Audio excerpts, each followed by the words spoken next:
Master, welcome back again to our channel. Panibagong araw, panibagong kabanata na naman ang pagsumasamayin natin ngayong araw na ito. At kung bago ka sa ating channel, pag-click ang subscribe button and hit the notification bell para updated kayo sa ating mga susunod na videos. So mga Master, bago natin simulan ang ating kabanata ngayong araw na ito, huwag po sana natin skip yung ads mga Master, no, dahil malaking bagay na po yan sa ating munting channel. So simulan na natin kabanata ngayong araw na ito. Let's go!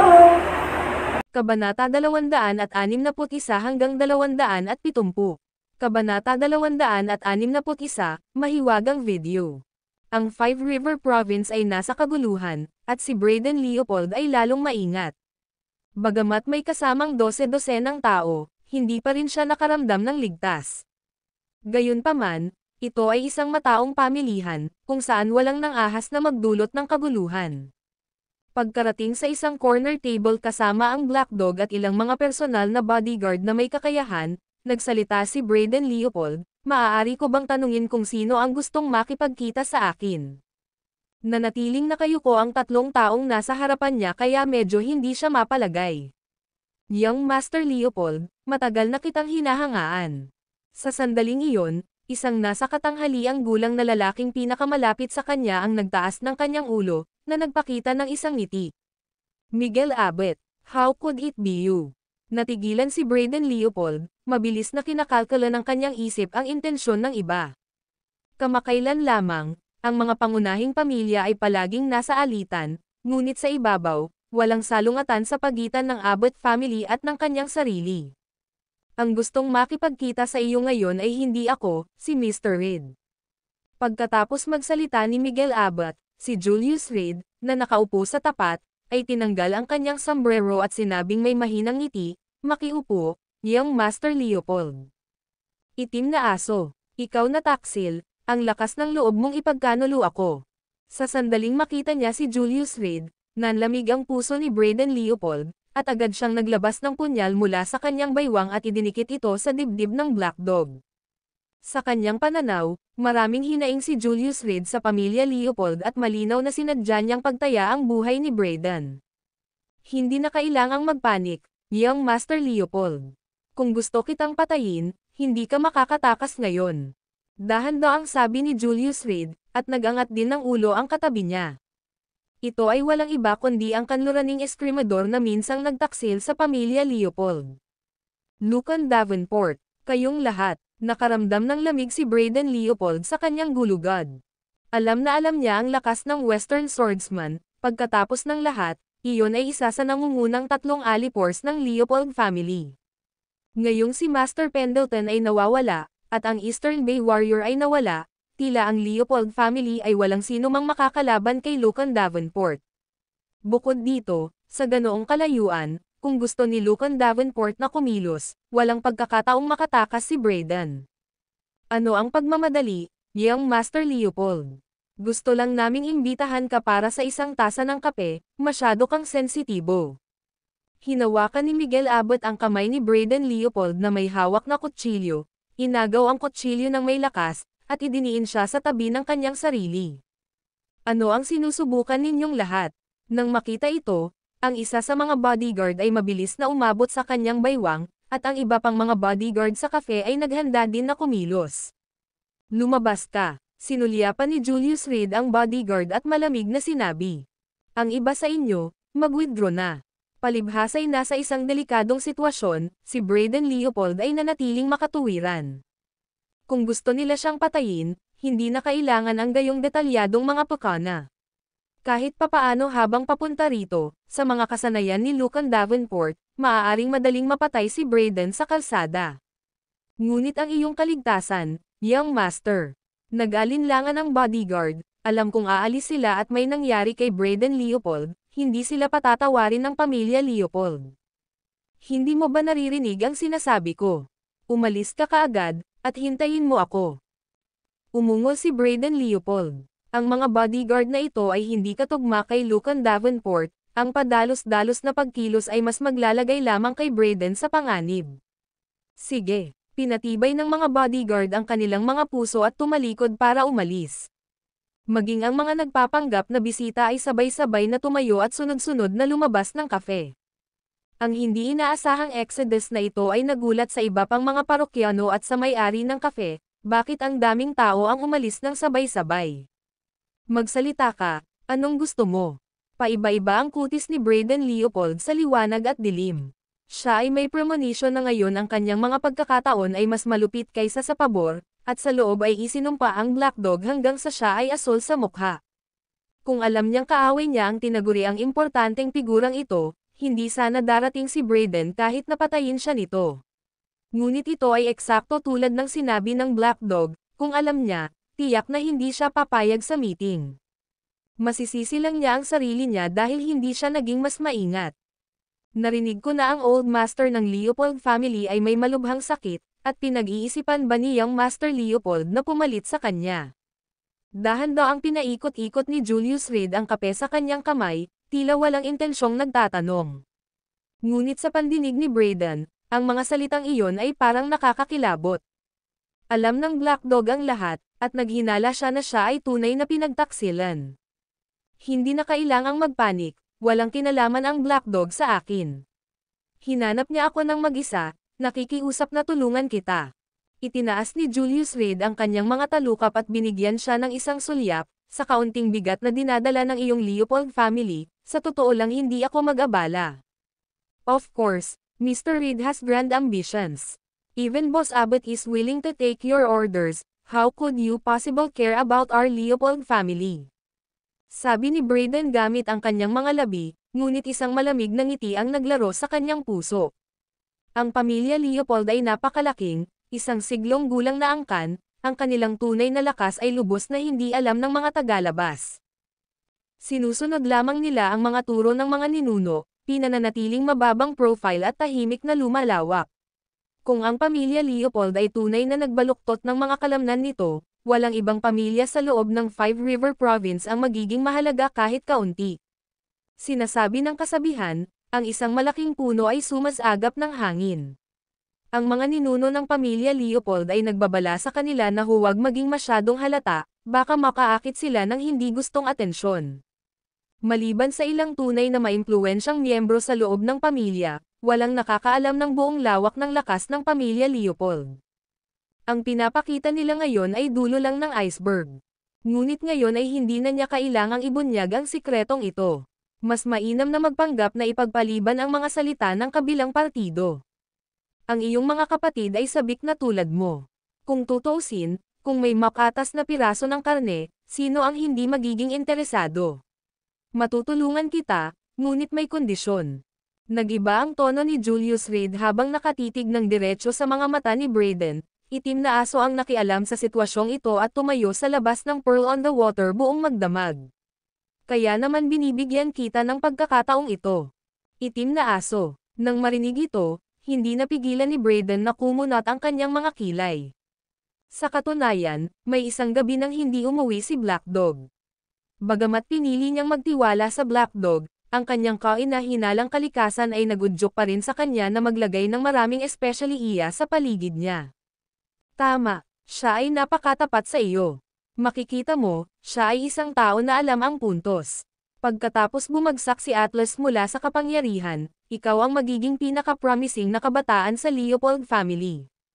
Tumango si Julius Reed, humigop ng kanyang kape habang nakangiti, tulungan mo lang akong patayin si Atlas, at tutulungan kitang masecure ang posisyon ng family head. How about that? Atlas, umiling si Brayden na may parang bakal na mukha, imposible. Kahit anong mangyari, kapatid ko si Atlas. Paano ako magtataas ng kamay laban sa sarili kong kapatid? Masyadong malaki ang panganib. Bagamat may kapansanan na si Atlas, mas naging malinaw siya nitong mga nakaraang araw. Umiwas lang siya ng tingin, hindi na nakikialam sa mga gawain ng pamilya. Kahit na nawalan siya ng kapangyarihan, ang ama ni Atlas ay mayroon pa ring impluwensya sa loob ng pamilya Leopold. Kung mabubunyag ang balak, hindi lang si Brayden ang mapaparusahan, kundi ang kanyang mga nakatatanda ay maaaring madamay din. Masyadong malaki ang panganib. Paano kung sabihin ko sa iyo na may balak si Atlas na alisin ka? Sa sandaling sinabi ito ni Julius Reed, nanlaki ang mga mata ni Brayden habang umiiling, imposible. Si Atlas ay lubhang naapektuhan at hindi matatag ang pag-iisip. Pati ang sarili niyang mga tauhan ay sumama sa akin. Ano ang posibleng gawin ng invalid na iyon para makipaglaban sa akin? Mula nang magkamalay si Atlas, may mga taong nakatingin sa kanya si Brayden. Ito ay lumabas na ang Atlas ay ganap na gumuho, ang kanyang kalooban na lumaban ay lubos na nasira. Buong araw, bukod sa malakas na pag-iyak, wala siyang ginawa kundi lunurin ang kalungkutan sa inumin. Siya ay wala kahit saan malapit sa kanyang nakaraang magiliw poster bilang isa sa 4 na kilalang young masters. Ngayon si Julius Reed ay nagsalita ng ganito, natural, ipinalagay ni Brayden na ang lalaki ay nakakatakot. Pagkatapos ay tingnan mo ito. Pinadaos-dos ni Julius Reed ang kanyang telepono, itinulak ito sa harap ni Brayden. Ang video na ito ay edited by Urban Storytelling. Kabanata 262, Atlas Leopold nagpapanggap na may sakit. Ano ito? Dahil sa hinala, itinaas ni Brayden Leopold ang kanyang kilay at pinagmasdang mabuti ang nilalaman sa video. Nakita niya ang isang lalaki na pabalik-balik sa kwarto, paminsan-minsan ay naglalabas ng sigarilyo sa kanyang bulsa para manigarilyo. Ang figurang ito ay mukhang napakapamilyar, ngunit hindi maalala ni Brayden Leopold kung sino ito sa sandaling ito. Napakadilim ng video dahil sa kinunan ng patago. Isa pa, malapit nang magtakip-silim at walang ilaw sa kwarto. Biglang pumasok sa kwarto ang isang grupo ng mga tao, sa isang iglap ay hinubad ang mga kurtina, at bumukas ang mga ilaw. Atlas Leopold. Nang makita ang tao sa video, halos lumuwa ang mga mata ni Brayden Leopold. Paano siya? Hindi mo ba nabali ang kanyang mga binti? Paano siya maaaring nakatayo ng ganoon kaga? Hindi makapaniwala si Brayden Leopold, bumisita rin siya sa Atlas Leopold at sinuhulan ang dumadating na doktor, nalaman na si Atlas Leopold ay tiyak na gugugol sa natitirang bahagi ng kanyang buhay sa isang wheelchair, na walang pagkakataong gumaling ang kanyang mga binti. Ngunit ngayon, ang tao sa video ay malinaw na ipinakita na si Atlas Leopold. At ang kanyang katawan, dahil sa nakahiga sa kama, ay kitang-kitang mas payat, tumutugma sa kasalukuyang kalagayan ni Atlas Leopold. Ang video ay unti-unting nag-zoom in, na nagpapakitang si Atlas Leopold ay nakapikit, na may agad na lumapit upang suportahan siya. Ang mga mahiwagang lalaki ay nagtipon sa paligid ng Atlas Leopold, patuloy na nakikipag-usap. Sa kanila, may gumawa pa ng throat-slitting gesture. Ang kilos na ito ay nagdulot ng panginginig sa gulugad ni Brayden Leopold, dahil kung talagang kikilos si Atlas Leopold laban sa isang tao, malamang na isama nito ang kanyang sarili. Pagkatapos ng lahat, ang pinakamalaking banta sa kanyang mana ng pamilya Leopold ay ang kanyang sarili. Tila medyo naka-recover na si Atlas Leopold at nagpapakita ng mga senyales ng pagbabalik. Kung hindi, paano ipaliwanag ang mga misteryosong lalaking ito? Posible kayang narito sila para lang bisitahin ang Atlas Leopold. Sa sandaling iyon, ang Atlas Leopold sa video ay naghubad ng kanyang panlabas na damit at mabilis na nagpalit ng damit ng pasyente. Ngunit sa sandaling iyon, pumikit ang mga mata ni Brayden Leopold. Sa pagbukas ng mga ilaw, mas malinaw na ngayon ang video. Sa likod ni Atlas Leopold, may mahabang peklat. Ang detalyeng ito ay lalong nagpapaniwala kay Brayden Leopold na ang taong ito ay walang alinlangan na si Atlas Leopold.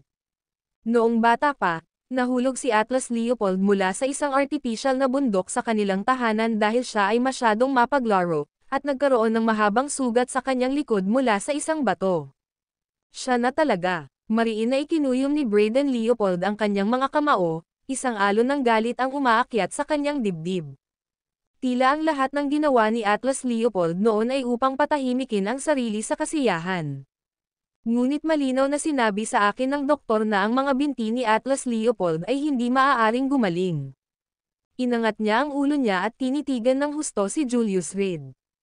Ang bagay na ito ay napakahirap matukoy bilang totoo o mali. Ang kalagayan ng pinsala sa Atlas Leopold ay kilala ng lahat, tapos nung kababalik lang niya, binisita na siya ng buong clan, at hindi raw ito mapeke. Umaasa na naman ba si Atlas Leopold sa panlilinlang? Kung hindi lang talaga siya nasaktan, tiyak na ibabalik sa kanya ni Whitley Leopold ang posisyon ng tagapagmana. Anong klaseng lipunan ba tayo ngayon? Hindi ba't sinabi mo rin na malaki ang impluwensya ng pamilya mong Leopold? Hindi naman siguro masyadong mahirap ang papatayin ng isang tao, di ba? Si Julius Reed ay tumawa ng mahina, habang nakatingin kay Braden Leopold na may masamang tingin. Bukod dito, ako ang nakatama sa kanya. Mas alam ko kaysa sa iyo kung anong kondisyon ang iniwan ko sa kanya. Ang ilang mga suntok na iyon ay sinadya lamang upang hadlangan ang pamilya Leopold at hindi nilayon na iwan siyang paylay.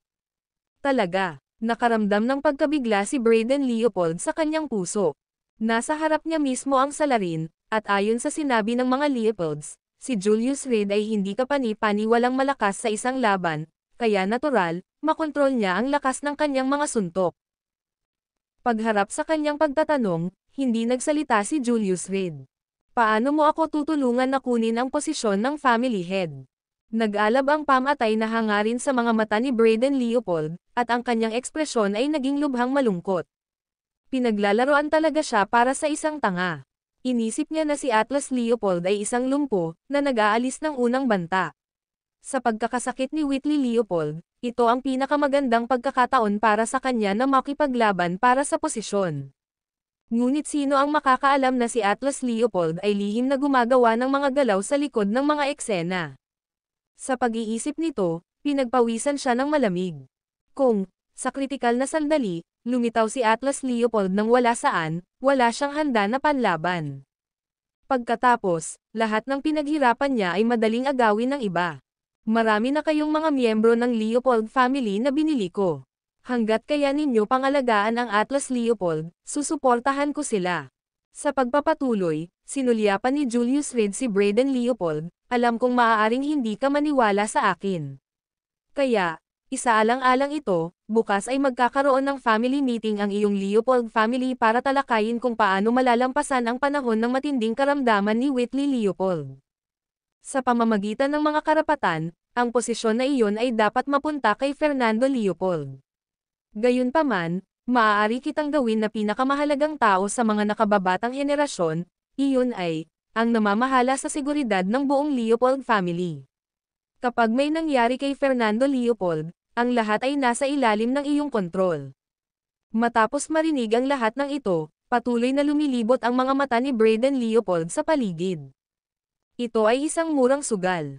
Kung nagsasabi man ng totoo si Julius Reed o hindi ay natural na malalaman bukas. Kung talagang kaya niyang gampanan ang mahalagang papel na ito, ang kanyang katayuan sa loob ng pamilya Leopold ay walang alinlangan na tataas.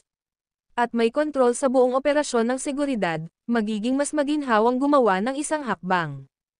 Iyon ang pinakamahalagang bahagi. Kahit na si Julius Reed ay hindi nagsasabi ng totoo, hindi bababa sa hindi niya namamalayan na nakakuha siya ng katalinuhan sa Atlas Leopold at magiging bantay. Bagaman hindi kinakailangang patayin siya, ang pananatiling mapagbantay at pagpaplano ng palihim ay mabuti rin. Hindi bababa sa hindi siya mahuhuli ng ganap na wala sa bantay ni Atlas Leopold. Sige, kung hindi mo ako niloko, handa akong makipagtulungan sa iyo. Tumayo si Braden Leopold, handa nang umalis. Malinaw na walang intensyon sina Miguel Abbott at Lucan Davenport na panatilihin siya. Dahil doon ay umalis na siya ng kafe na may kapayapaan ng isip. Isang malapit na tawag, ngunit isang kapaki-pakinabang. Nagbol ang Black Dog sa pakikitungo kay Atlas Leopold dahil siya ang paborito ng family head. Kaya naman hiniling niya sa akin na makipagtulungan sa iyo. Pagkasabi nito, muling itinaas ni Julius Reed ang tasa ng kape at masayang humigop. Huminto si Braden Leopold, pagkatapos ay humakbang paalis. Young Master, ayos ka lang ba? Sumugod ang mga bodyguard na naghihintay sa labas. Sa sandaling ito, ang Black Dog ay naipit sa lupa ng mga ito, na may ilang mga bodyguards kahit na nakatapak sa kanyang likod. Ang mga traidor, natural, dapat parusahan. Gayunpaman, dahil ang Atlas Leopold ay nakalabas ng ligtas at maayos, sila ay naganhawahan din. Young Master, ano ang dapat nating gawin sa traidor? Hinawakan ng bodyguard ang buhok ng Black Dog, hinayla siya pataas mula sa lupa. Dapat ba natin siyang ibalik sa villa, o ilabas siya dito? Mabangis na wika ng bodyguard. Sa ngayon, halos naisip na nila na ang gulo na ito ay kagagawan ng Black Dog. Sampal. Sinampal ni Brayden Leopold ang mukha ng bodyguard, na kumukuha ng dugo sa gilid ng bibig ng bodyguard. Kuya, ano? Tinakpan ng nasample na bodyguard ang kanyang mukha, nakatayo doon na nalilito, hindi naiintindihan ang nangyari. Tulala rin ang iba na nakatayo doon, medyo nalilito. Biglang-bigla ang strike ni Brayden Leopold kaya wala silang oras para mag-react. Hayaan ang Black Dog. Sumigaw si Brayden Leopold, pagkatapos ay bumaling sa mga bodyguard, kung sino ang humipo sa kanya, humakbang pasulong. Ang video na ito ay edited by Urban Storytelling. Kabanata 263, Airport Pickup sa Lungguhit 1. Mr. Reid, itong video. Pagkaalis ni Brayden Leopold, mukhang seryoso si Octavius. Dahil nasugatan si Atlas Leopold, nagpadala siya ng maraming tao para sundan siya, pati na ang personal na nursing staff ng Atlas sa kanyang mga espesyaliya.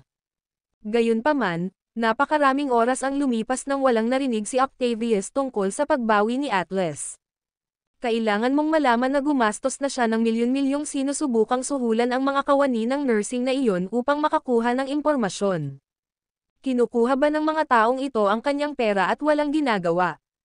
Ngunit naramdaman ni Octavius na hindi iyon ang kaso, at least ang impormasyong natanggap niya noon ay tumpak. Hindi mo ba narinig ang AI face swapping? Binawi ni Julius Reid ang kanyang telepono, tumayo mula sa kafe, matagal nang gustong tanggalin ni Brayden Leopold si Atlas Leopold, binigyan ko lang siya ng angkop na dahilan para kumbansihin ang sarili. Pagkatapos ay sumikat si Octavius. Hindi nagtagal pagkaalis ng tatlo, nakatanggap sila ng tawag sa telepono mula kay Keller Radcliffe. Sa pamamagitan ng telepono, sinabi ni Keller Radcliffe kay Julius Reid sa tono ng pag-aalala na ang isang matalik na kaibigan mula sa kanyang mga araw sa universidad ay bumalik at mananatili sa Five River Province ng ilang sandali bago bumalik sa Gonzales City, umaasang makakatulong siya sa pagtanggap. Si Julius Reid ay lubhang nag-aatubili na gawin ang ganoong nakakainip na gawain, ngunit dahil si Keller Radcliffe ang nagtanong, hindi niya naramdaman ang pagtanggi. Kaya naman, inayos niya na bumalik muna si Lucan Davenport, at sinundan ni Octavius si Julius Reid sa paliparan ng Five River Province. Noong una ay binalak ni Octavius, ang chairman ng Moonlight Group, na kunin sila sa sarili niyang luxury car para ipakita ang suporta kay Julius Reid, ngunit muli itong tinanggihan. Sumakay na lang silang dalawa ng taxi papuntang airport. Hanggang sa nasa daan na sila ay napagtanto ni Octavius na ang isang tulad ni Julius Reid ay dapat na sanay na maging low profile. Pero sa totoo lang, nang ikasal ang dalawa, wala sa bansa ang malapit na kaibigan ni Keller Radcliffe, nagpadala lang siya ng pulang sobre sa pamamagitan ng WeChat at pinagtawanan pa si Julius Reid. Sa kabila ng hindi mabilang na mga edad na nabuhay, hindi iyon naging hadlang sa kanyang pagtitimpi. Maya-maya, dumating na ang taxi sa airport, si Octavius naman ay nanatili sa taxi, habang si Julius Reid ay lumabas na mag-isa para salubungin ang tao. Makalipas ang halos 5 minuto, lumabas ang 2 lalaki at 3 babae na nagtatawanan at nag-uusap, kasama nila ang isa sa matalik na kaibigan ni Keller Radcliffe, si Anna Harris. Sina Anna Harris at Keller Radcliffe ay magkaklase sa kolehiyo, at nang maglaon ay nag-aral sa ibang bansa, ngayon lamang bumalik sa kanyang tinubo ang bayan sa unang pagkakataon. Dahil matagal na siyang hindi nakabalik sa Five River Province, naisipan niyang yayain si Keller Radcliffe para tumambay. Ngunit kailan nagkaroon ng oras si Keller Radcliffe? Sa ilalim ng mungkahi ni Ovidio Cook, maraming kumpanya ang nagsimula ng bumuo ng mga pakikipagsosyo sa Radcliffe Group. Sa puntong ito, ang gawain ng paglalaro ng host ay natural na nahulog kay Julius Reid. Ngunit may isa pang dahilan kung bakit ginawa ito ni Keller Radcliffe, na mas mahusay na may sama si Julius Reid sa kanyang sariling buhay, maging pamilyar sa lahat ng kanyang mabubuting kaibigan. Pagkatapos ng lahat, sa loob ng 3 taon na ito, marami sa mga kaibigan ni Keller Radcliffe ang hindi nasiyahan kay Julius Reid, pakiramdam na pinigilan ng manugang na ito si Keller Radcliffe. Miss Anna Harris. Nang makita si Anna Harris, ikanaway ni Julius Reid ang kanyang kamay. Bagamat nag-aatubili siya, kailangan pa rin niyang gawin ang ipinagawa sa kanya ng asawa. Wow! Sino yun? Ang ganda niya. Ana, siya ba ang manliligaw mo dito sa bansa? Tanong ng isang babaeng naka-bodysuit na naka-sunglass at may hawak na tasa ng kape. Wala lang yun. Ana, ang kulit mo talaga para hindi magbanggit ng ganoong bagay sa amin.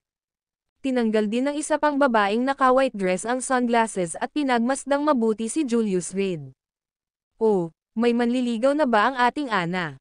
Sandaling nagbago ang ekspresyon ng mukha ng isang lalaki sa likuran nila, ngunit mabilis niya itong tinakpan. Ang kanyang pangalan ay Joel Martin, siya ay pamangkin ni Stanislaus Potter, at nitong mga taon sa ibang bansa siya ay nagpapakasasa sa kasiyahan at paglilibang, nagkataon na nakatagpo si Anna Harris at ang kanyang grupo. Sa panahong ito, hayagan at palihim niyang hinahabol siya, ngunit hindi siya gaanong gusto ni Anna Harris. Kaya lang, out of concern for appearances, hindi niya ito tahasang tinanggihan. Hehe, young master ng Martin family, ang batang si Anna Harris ay taken na, ano ang tingin mo sa akin? Nakangiting tumingin kay Joel Martin ang babaeng long dress. Talagang gusto niya si Joel Martin, kung tutusin, mula sa isang mayamang pamilya, at dahil ang kanyang tiyuhin ay isang lokal na tycoon, kung siya ay tunay na nakakapit sa kanya, tiyak na aakyat siya sa napakataas na taas. Hindi kita kilala. Sa sandaling ito na maingat na tiningnan ni Anna Harris si Julius Reed, umiling matapos makumpirmang hindi niya ito napagkamalan na iba. Hindi kaya. Siya kaya ang iyong sikat na admirer. Miss Anna Harris, napakaganda mo. Sikat ka pa sa loob ng bansa. Ang isa pang babae na nakasuot ng masikip na itim na kasuotan ay napaawang ang labi at nagpakawalan ng tawa. Ang kanyang pangalan ay Heather Gonzalez, mula sa lokal na pamilya ni Gonzalez, at kahit na hindi nila may kumpara sa pamilya ni Stanislaus Potter, sila ay isang kilalang angkan pa rin sa Five River Province. Magwala, iritadong sabi ni Anna Harris, habang sinusuri niya ulit si Julius Reed, sinisiguradong hindi niya talaga kilala ang stranger na ito. Bagamat nakita na niya noon si Julius Reed sa mga larawan ng kasal ni Keller Radcliffe, anuman ang mangyari, hindi may ugnay ni Anna Harris ang lalaking nauna sa kanya sa walang kwentang manugang na iyon ng Radcliffe family. Anna Harris, nang makitang tila hindi siya pinapansin, muling nagtaas ng boses si Julius Reed. Sino ka? Nang marinig ni Anna Harris na hindi niya kilala ang taong ito, malinaw na nakita ni Joel Martin ang ibang lalaki bilang isang potensyal na banta. Pagkatapos ng lahat, ang isang lalaki na tumatawag sa pangalan ng isang babae ay malamang na walang magandang ibig sabihin. Mabilis siyang humakbang sa harap ni Julius Reed at nagtanong sa hindi magiliw na tono, tumigil ka nga sa pagsigaw dito. Ang snub na natanggap niya mula kay Anna Harris kanina ay ganap na naiganti sa sandaling ito. Ang pangalan ko ay Anna Harris, ano iyon sa iyo? Nagtaas ng kilay si Julius Reed, naiinip na iwinagayway ang kamay, talo ka. Busy ako at kailangan kong sumando ng tao. Nakuha mo na. Nagmamadali ako. Ang pagkuha kay Anna Harris ay isang bagay na hindi nasiyahan kay Julius Reed. Wala siyang partikular na gusto sa babae. At kung hindi dahil sa paulit-ulit na tagubilin ni Keller Radcliffe, hiniling niya kay Miguel Abbott na magtalaga na lang ng taong magpapaalis sa kanya. Hehe, kilala mo pa ba kung sino ako? Talagang natuwa si Joel Martin sa sinabi ni Julius Reed, naniniwala ka bang kaya kitang baldado sa ilang minuto? Dahil umaasa sa yaman ng kanyang pamilya, naging bully siya sa schoolyard, palaging napapaligiran ng pulutong ng mga batang tagasunod na tumatawag sa kanya ng kuya. Bagamat wala na siya ngayon sa kapaligiran ng paaralan, ang ugali na ito ay hindi kumupas ngunit lalo pang lumala. Kilala man kita o hindi, ano sa akin iyon? Talunin mo.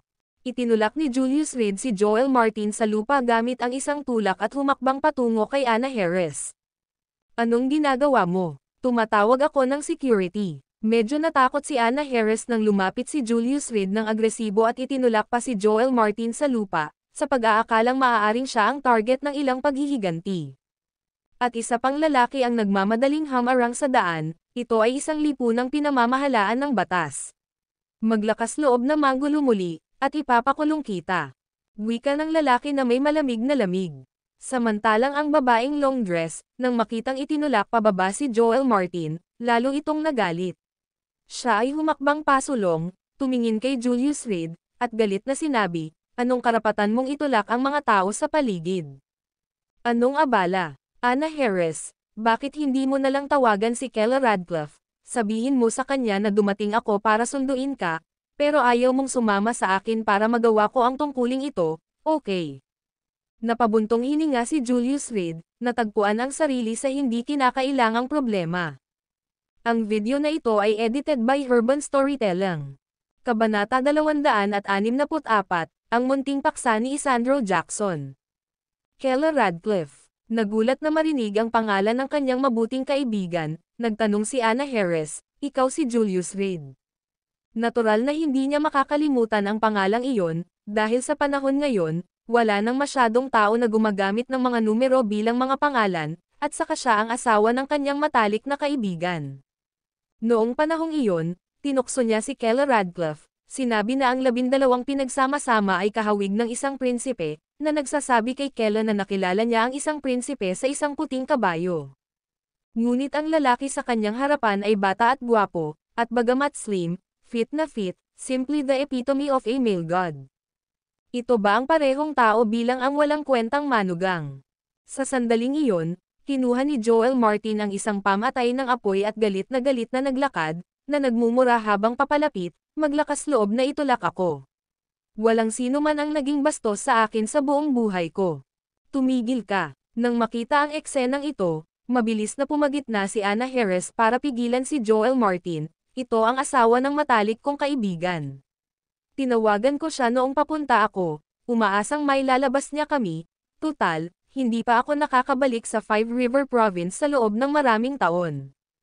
Pagkatapos magsalita, tumingin siya kay Julius Reed, ang expression complex niya, pero sobrang busy talaga ng best friend ko, kaya pinapante niya ang asawa niya para makipagkita sa amin. Mali ang naalala ko, na humantong sa hindi pagkakaunawaan.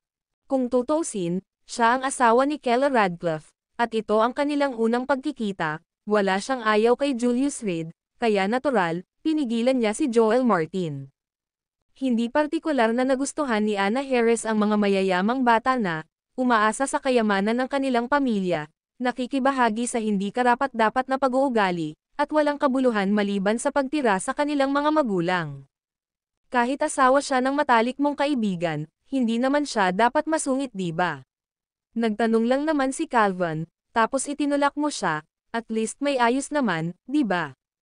Ang babaeng nakasuot ng puting damit ay pinangalan ng Isandro Jackson, isang overseas Chinese na ang pamilya ay naglayag sa karagatan upang mag-set up ng negosyo kanina, at habang sila ay may kaunting yaman sa lokal na lugar, sila ay kulang pa rin kumpara kay Stanislaus Potter. Pagkatapos ng lahat, ang Five River Province ay isa sa pinakamaunlad na probinsya sa bansa, at ang Golden Eagle Group ay isang internasyonal na conglomerate, isang pangalan na kinikilala ng marami. Humihingi ka ng tawad. Niloloko mo ba ako? Gusto ko ngang humingi ng tawad, tanungin mo siya kung maglakas loob siyang tanggapin ito. Pinalaki ni Julius Reed si Joel Martin mula ulo hanggang paa, itinaas ang isang kilay, at tinanong, so, saang mayaman na second generation ka nagmula? Sa pagtingin pa lang, masasabi kong nagpapakasasa ka, natulak at nahulog ng napakadali. Masyado ka na bang nagpupunta sa mga nightclub? Pagkatapos ng pananalitang ito, ang mukha ni Joel Martin ay naging sobrang awkward, si Julius Reed ay natamaan ng pako sa ulo, natutunan niya ang masasamang ugali mula sa isang grupo ng mga kaklase sa panahon ng paaralan, nagpupunta pa rin sa mga nightclub tuwing ilang araw, at madalas na nakikipag-ugnayan sa mga babae. Ngayon, dahil tinawag siya ni Julius Reed, lalo na sa harap ni Anna Harris na nagustuhan niya, hindi mapigilan ang pag-akyat ng galit ni Joel Martin. Enough. Stop arguing. Let's just do it for my sake. Nang makitang lumalala ang sitwasyon, kinailangan ni Anna Harris na pumagitna. Yun, Julius Reed, salamat sa paglabas mo lalo na para sunduin ako, sabihin mo kay Kela Radcliffe na na-appreciate ko ang kabaitan niya. Nandito ako ngayon kasama ang ilang kaibigan, kaya hindi komportable na guluhin ka. Mag-stay ako dito ng ilang araw, tapos bibisitahin ko siya sa Gonzales City. Ang pag-iingat kay Julius Reed ay tiyak na hindi magtatapos ng maayos, dahil ang mga taong ito ay hindi hahayaang mawala ang mga bagay-bagay at maaaring palihim na maghayganti kay Julius Reed. Kahit na ano, asawa pa rin ito ng matalik na kaibigan niya na kahit kasama ang kaibigan nito ay hindi nagustuhan, kahit medyo hindi nagustuhan. Ngunit nakipag-ugnayan sa kanya, talagang natagpuan ni Anna Harris si Julius Reed na medyo kawili-wili, nagawa niyang galitin si Joel Martin, na kadalasang napakayabang, hanggang sa umaalingasaw. Sige, dahil iyon ang kaso, aalis na ako. Siguraduhing sabihin kay Kela Radcliffe, huwag mong ipamukhang hindi ako dumating para sunduin ka, na ginagawang hindi ako mapagkakatiwalaan. Tumalikod si Julius Reed at kinuha ang kanyang telepono para i-message si Kela Radcliffe. Dumating siya, ngunit hindi siya kailangan ng kabilang partido. Ana, sabi mo boyfriend mo siya ng matalik mong kaibigan, responsable sa pakikipagkita sa iyo. Namilog ang mga mata ni Isandro Jackson, at biglang naging aktibo ang kanyang isip. Tama, anong problema? Napatingin si Anna Harris sa kaklase, na medyo naguguluhan sa ibig niyang sabihin. Dahil nandito na siya, at asawa rin siya ng matalik mong kaibigan, bakit siya itataboy? Sa loob ng puso ni Isandro, nag-iisa siya, naniniwala siya na sa pamamagitan lamang ng pagpapanatili kay Julius Reed ay magkakaroon siya ng pagkakataong makabawi kay Joel Martin. Kung pakakawalan niya siya ng ganoon lang, hindi niya kayang lunukan ang pride niya. Heather Gonzalez, hindi mo ba iniisip? Pagkatapos ay lumingon siya kay Heather Gonzalez. Oo naman, dahil nandito siya, huwag na natin siyang paalisin. Karaniwang nakakasama ni Heather si Isandro, at ngayon, sa galit na pagkurap ni Isandro, natural na alam ni Heather ang ibig niyang sabihin. Anyway, ang bagay na ito ay walang kinalaman sa kanya, maaari silang gumawa ng maraming ingay hanggat gusto nila. Tama, so asawa siya ng matalik na kaibigan ni Anna. Hindi ko alam, no offense. Maaaring hindi si Joel Martin ang pinakamatalino, ngunit napakahusay niya sa mga pagkana na nakakasakit sa mga tao. Natural na naiintindihan niya ang mga intensyon ni Isandro, kaya mabilis siyang napalitan ng galit tungo sa nagniningning sa tuwa. Nandito na si Mr. Reed, and he's from here anyway, why not have him show us around? Ana, hindi ka dapat tumanggi. Nagmamadali siyang sumingit. Nang umalis na si Julius, bagamat kayapan niyang maghayganti, ano pa ba ang mas mabuti kaysa ipahiya ang kabilang partido sa publiko? Kalimutan mo na yan. Joel Martin, lokal din ang pamilya mo, sapat na yan sa amin. Hindi namin siya kailangan. Tiyak na alam ni Anna Harris kung ano ang kanilang ginagawa at tiyak na hindi hahayaan ni Julius na magdusa ng mga kahihinatnan ng walang kabuluhan. Kung tutuusin, asawa ito ng matalik niyang kaibigan, at kahit para lang kay Kela Radcliffe, hindi niya kayang tumayo at panoorin si Julius na nakulong. Hoy, sabi nga, ang pamilya ko, bagamat mula sa Five River Province, ay hindi rin nakabalik, tulad mo, sa loob ng maraming taon. Si Joel Martin ay nagsalita sa pamamagitan ng animation, tulad ng paliparan na ito, halimbawa, napakasama noong umalis ako, at ngayon, pagkalipas lamang ng ilang maikling taon, halos parang internasyonal na paliparan ito. Mukhang malaki ang pagbabago ng Five River Province kamakailan, bakit hindi hayaang maglibot si Brother Reed? Palihim na sumusulyap ang mga mata niya kay Julius Reed habang nagkukwento kung paano siya guguluhin. Sa pag-aaral sa ibang bansa sa loob ng maraming taon, wala nang ibang natutunan si Joel Martin, ngunit tiyak na umunlad ang kanyang kakayahan sa pagpapahirap sa mga tao. Nakikipag-hangout siya sa mga sayan ng mayayamang pamilya, walang ibang iniisip kundi kung paano hamakin ang iba araw-araw. At, nagkataon, tinatamasa ang kasiyahang dulot ng pera. Si Julius ay may sariling mga bagay na dapat asikasuhin, hindi natin siya dapat istorbohin. Napakunot ng noo si Anna Harris, na lalong naiinis sa mga taong ito habang umaasang mauunawaan ni Julius ang kanyang pahiwatig at makakahanap ng pagkakataong makaalis kaagad. Gayunpaman, ang asawa ni Kela Radcliffe ay talagang padalos-dalos, paano siya basta na lang nagtutulak sa isang tao nang hindi isinasaalang-alang ang katayuan ng kausap. Ang pamangkin ni Stanislaus Potter ay hindi madaling pukawin. Walang problema. Kung tutuusin, ikaw ang matalik na kaibigan ng asawa ko, hindi ko kayang mawala sa mukha ang asawa ko dahil lang sa pagbabalik ko. Ngunit tumugon si Julius Reed na parang hindi niya maintindihan ang kanyang mga salita, direktang sumang-ayon sa plano, sa paniniwalang kahit na anong maliit na trick ang gawin ng kabilang panig, ito ay magbabalik lamang sa kanila.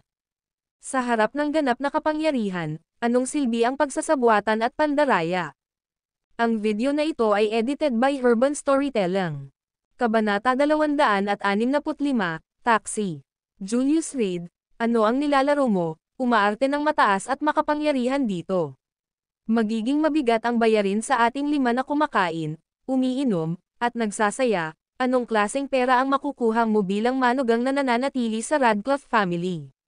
Kung si Kela ay nandito ngayon, wala akong pakialam kahit kaunti, ngunit ikaw ay huminto sa paggastos ng pera ng pamilya sa Radcliffe.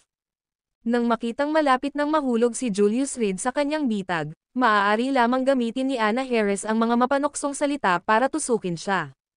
Sa paglipas ng mga taon mula nang ikasal sa pamilya Radcliffe, naging malapit si Kela kay Anna Harris, na sinasabi sa kanya ang lahat ng walang pagpipigil, kasama ang mga detalye ng buhay ng kanyang pamilya. Tungkol naman sa live-in na manugang na ito, natural na may pagkaunawa sa kanya si Anna Harris. Hindi niya gustong lumabas at kumita ng pera ngunit sa halip ay nanatili sa bahay buong araw sa paggawa ng mga gawaing bahay at paglalaba, tila kontento na sa ganitong gawain. Bukod dito, ayon kay Kela, ang pamilya Radcliffe ay karaniwang nagbigay lamang sa kanya ng allowance para sa mga pamilihan, na iniiwan si Julius Reed ng walang labis na pondo. Kung pangungunahan niya ang lahat sa kanilang pamamasyal, saan niya hahanapin ang pera para sa lahat ng gastusin? Sa pakiramdam na maaaring naging masyadong malupit siya, mabilis na ipinaliwanag ni Anna Harris, ang pamilya ng young master ng Martin family ay lokal, at ang kanyang tiyuhin ay puno ng pera. Dumating kami sa Five River Province sa pagkakataong ito upang pabagsakin ang mga lokal na tycoon, huwag maging scapegoat, okay? Ana, maaga o huli ang mga lokal na tycoon na iyon ay makukuha ko, ngunit tingnan mo ang suot ni Brother Reed, mukhang hindi ito mura. Hindi siya masisira, at saka, magkano ba talaga ang gastusin nating 5 sa pagkain at inumin? Bilang asawa ng matalik mong kaibigan, hindi ka naman magiging madamo para gumastos ng kaunting pera, di ba? Si Joel Martin, nang makitang ipinagtanggol ni Anna Harris si Julius Reed, ay nakaramdam ng matinding selos, gayunpaman, nanatili siyang nakangiti sa kanyang mukha. Ang pagkakaroon ng gulo sa ibang bansa sa loob ng maraming taon, kung wala siyang ibang natutunan, tiyak na pinagkadalubhasaan niya ang sining ng pagtatago ng mga punyal na may mga ngiti. Paano niya palalampasan ang ganitong gintong pagkakataon? Eksakto. Ana, nag-aalala ka ba na makipag-hangout sa amin? Kung ganoon, parang hindi man lang magkaibigan. Kung nag-aalala ka sa paggastos, kaya ko itong sagutin, sabi ni Isandro. Tiyak na kinailangan ni Isandro na pumanig kay Joel Martin, na nauunawaan na sa pamamagitan lamang ng paggawa ng magandang impresyon maaari niyang pag-asa na makuha ang pabor ni Joel. At ang pang-aalipusta kay Julius Reed ay isang job din kay Anna Harris, paano makakalaban ni Isandro ang ganoong pagkakataon? Tara na, ganun na ba kayo kababa ng tingin sa akin? Pagkain at panuluyan lang para sa 5 tao, magkano kaya iyon? Asawa ko si Kela, at hindi ako gagawa ng anumang bagay na mapahiya sa kanya. Pera lang ang lahat kay Julius Reed, na ang konsepto ng pananalapi ay karaniwang limitado sa may ibang nagbabayad. Ni hindi niya alam kung gaano talaga kalaki ang yaman ng 10,000 Mountain Alliance, pero at least alam niyang walang katapusan ang pera. Haha, kuya, bagay ka talaga, hindi man lang ako maglalakas loob na sabihin ang ginawa mo. Bahagyang tumawa ang isa pang lalaki sa gilid, saka muling tumahimik. Ang kanyang pamilya ay isang sambahayan ng mga mangangalakal mula sa isang kalapit na lalawigan, at nang makatagpo ang mga taong ito sa ibang bansa, sila ay naglakbay ng magkasama. Dahil dito, hindi siya partikular na interesado sa kanilang mga personal na hinaing. Ana, ngayong sinabi na niya iyon, hindi ba mas nakakawalang galang kung tumanggi ka bilang matalik mong kaibigan? Nagkunwaring hindi nasisiyahan si Joel habang nagtatanong. Sige na, nang makitang nagsasalita si Julius Reed, at ubili na tumanggo si Anna Harris sa kanyang ulo. Sa pagmumungkahi na ni Isandro at ng iba pa na sila ay magbabayad, kung magpumilit si Anna sa kanyang pagtanggi, isa nga itong sampal sa kanyang mga kaibigan. Huwag ka na lang magpalabas at walang ingat na gastusin ang pera ng pamilya Radcliffe. Inis niyang sinulyapan si Julius, na wala sa isang iglap ang pagkislap ng mga positibong nararamdaman niya para dito. Kahit na ipinanganak si Kela sa pamilya Radcliffe, alam na alam ni Anna ang mga paghihirap na kanyang kinaharap nitong mga nakaraang taon. Sa kabila ng pagiging mas mahusay kaysa sa karamihan, hindi iyon naging dahilan ng paglustay ni Julius sa kanilang kayamanan. Lalo na nang maalala ang mga sinabi ni Kela tungkol sa pananatili ni Julius sa bahay nang hindi lumalabas para kumita ng pera, lalo siyang napagtanto ni Ana.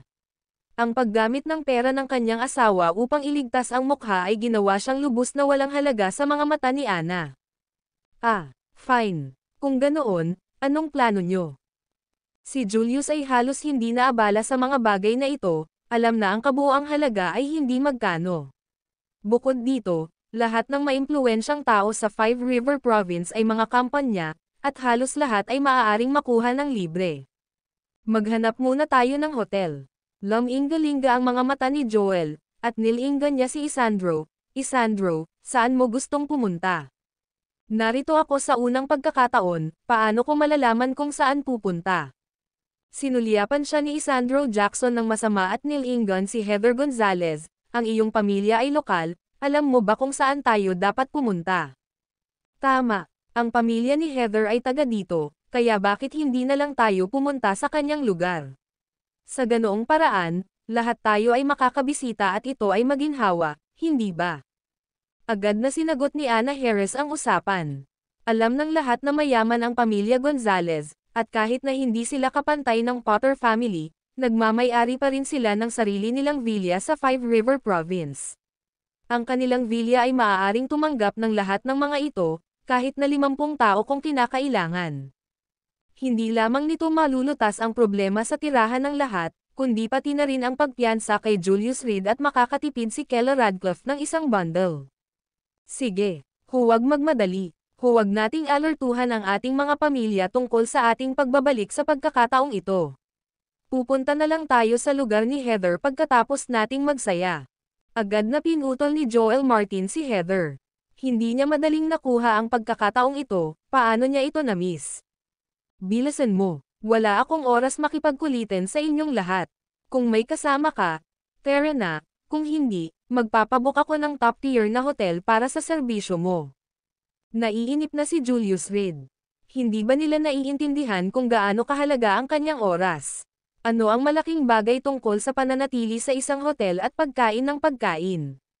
Nanatili pa nga siya sa Imperial City, ngunit mas pinili pa rin niyang matulog sa kabundukan. Tingnan mo, inanunsyo niya ito, isang top-tier na hotel. Heather, ano ang ilan sa mga top-tier na hotel sa Five River Province? Habang nagkakaganito si Julius, mas naging masaya si Joel Martin. Naghuhukay siya ng sarili niyang libingan, at walang pumipigil sa kanya. The Water Pearl, I'd say. Mas tahimik doon at maganda ang view. Kumain man, umiinom, o magsaya, lahat ay nasasakop nila. Nag-isip sandali si Heather bago sumagot. Nang matapos siyang magsalita ay tila hindi nasisiyahan si Ana Harris. Alam niya, syempre, ang tungkol sa The Water Pearl, isang lugar na nagkakahalaga ng libo-libo bawat tao sa isang gabi, at sa mga pagkain, ang 6 sa kanila ay maaaring gumastos ng 10,000 sa isang pagkakataon lamang. At iyon lang ang paunang gastos pagdating. Kung patuloy silang gumagastos sa rate na ito sa loob ng 3 hanggang 5 araw, kakailanganin nila ng hindi bababa sa daan-daang libo.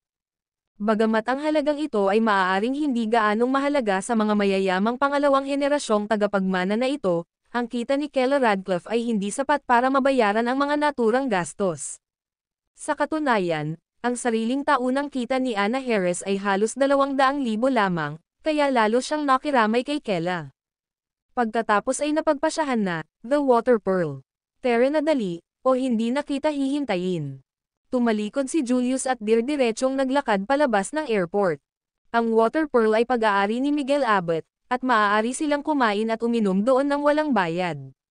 Ngunit mas pinili pa rin ni Julius na maging mahinahon, hindi niya maihayag ang kanyang pagkakakilanlan. Kaya naman, pinaalalahanan niya si Miguel Abbott na huwag umarte na parang kilala nila ang isa't isa. Hindi nagtagal, dumating sa entrance ng airport ang grupo, na may kanya-kanyang iniisip. Hey, buddy, paano mo kami sasanduan? Tumingin-tingin si Joel Martin sa paligid ngunit wala siyang nakitang mga pribadong sasakyan na mukhang disente. Alam niya na maaaring walang kotse si Julius Reed, ngunit ang tanong niya ay higit patungkol sa kahihiyan kaysa sa tunay na pag-usisa. Magtataksi na lang tayo. Casual na pumara ng taxi si Julius. Lumingon siya sa mga taong nasa likuran niya, pumasok kayo. Ito lang. Sumimangot ulit si Joel Martin. Ang video na ito ay edited by Urban Storytelling. Kabanata 266, Crispy Man. Habang nasa ibang bansa, ginamit ni Joel Martin ang pera ng kanyang pamilya para makabili ng mamahaling sasakyan at madalas siyang naglalabas ng mga babaeng kaklase kapag wala siyang ibang magawa. Dati, kapag umuwi siya para sa bakasyon, hinihintay siya ng kanyang pamilya sa pintuan na may dalang sasakyan na milyon-milyong halaga. Sa pagkakataong ito, sinadya niyang ipaalam sa kanyang pamilya, ngunit nagpa siya si Anna Harris at ang iba pa na magsaya muna ng mag-isa at ayaw nilang maabala ang kanilang mga pamilya.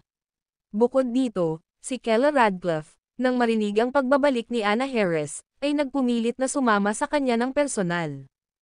Gayunpaman, ang Radcliffe Group ay nagkaroon ng napakaraming mga proyekto ng pakikipagsosyo na nagaganap kamakailan na maaari lamang nilang ipadala si Julius Reed upang palitan siya. Bro, niloloko mo ba ako? Nang makitang sumakay si Julius Reed sa taxi, agad na nagsalubong ang mga kilay ni Joel Martin. Sino ang nakakaalam kung gaano karaming tao ang nakasakay sa taxi na ito, at puno ito ng mga amoy sa lahat ng dako, at ang mga upuan ay mahirap. Paano ito para sa atin? Bakas agad sa mukha niya ang dissatisfaction niya. Dahil sanay sa mga mamahaling sasakyan, mas hindi mabata ang pagpapasakay sa kanila sa taxi kaysa sa pagpatay sa kanila. Tinakpan din ni Isandro Jackson ang kanyang ilong gamit ang kanyang kamay, puno ng paghamak ang kanyang mukha. Sasakay ka ba o hindi? Ang sama ng loob ni Julius Reed para sa mga taong ito ay lumaki habang pinapanood niya sila, hindi ba't mas mahalaga siya sa kanila? Kaya bakit hindi siya nahirapan? Ano ang ikumpara ng mga taong ito sa kanya? At sila ay puno ng mga reklamo sa lahat ng dako. Sumakay ako sa iyo. Pinatibay ni Anna Harris ang kanyang puso, hindi pinansin ang mga reaksyon ng iba, at dumiretso sa taxi. Hoy, Anna, madumihan mo ang damit mo.